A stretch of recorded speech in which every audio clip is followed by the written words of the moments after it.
നമസ്കാരം. Raf talk ഫുട്ബോളിലേക്ക് അവർക്കും സ്വാഗതം. ലോക ഫുട്ബോളിൻ്റെ ചരിത്രമെടുത്താൽ ലാറ്റിൻ അമേരിക്കൻ ഫുട്ബോൾ അടക്കി ഭരിച്ച ഒരു കഥ നമുക്ക് കാണാൻ പറ്റും. അതിൽ അർജൻറ്റീനയും ബ്രസീലും വലിയ നേട്ടങ്ങളുണ്ടാക്കിയവരാണ്. 5 തവണ ലോക ചാമ്പ്യന്മാരാവുക മറ്റാർക്കും കഴിയാത്ത നേട്ടമാണ് ബ്രസീലിൻ്റേത്. എല്ലാ വേൾഡ് കപ്പും കളിച്ച ഒരേ ഒരു ടീം അതും ബ്രസീലാണ്. എന്നാൽ 3 തവണ നേടിയിട്ടുണ്ട് അർജൻറ്റീനയും. നിലവിലെ ലോക ചാമ്പ്യന്മാരും അവരാണ്. അപ്പോൾ ഈ ഒരു സാഹചര്യത്തിൽ ഇൻട്രസ്റ്റിംഗ് ആയിട്ടുള്ള ഒരു കാര്യം നമ്മളൊന്ന് പരിശോധിക്കുകയാണ്.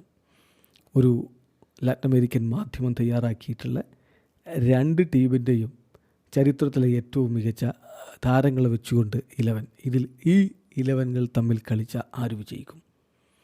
അതാണ് ചോദ്യം. ഏതായാലും ബ്രസീലിൻ്റെ ഭാഗത്തുള്ള 11 നോക്കാം. ക്ലോഡിയോ ടഫ്രേലാണ് അവരുടെ ഗോൾ കീപ്പർ.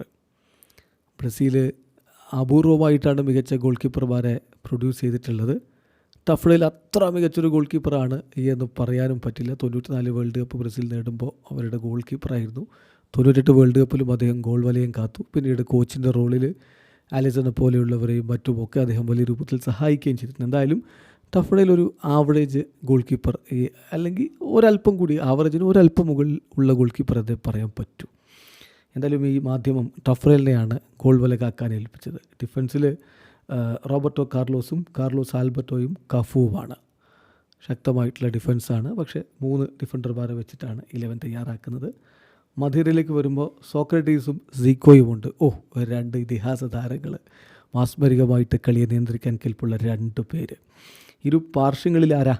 നെയ്മറും ഗരിഞ്ചയുമാണ്. പെലെയേക്കാൾ മികച്ചവനെന്ന് പോലും പലരും വിശേഷിപ്പിക്കുന്ന ഗരിഞ്ച ഒരു ഭാഗത്ത്. മറുഭാഗത്ത് ബ്രസീലിയൻ ഫുട്ബോളിൻ്റെ ചരിത്രത്തിലെ തന്നെ ഏറ്റവും അധികം ഗോളുകൾ നേടിയ താരമായ നെയ്മർ ജൂനിയറും.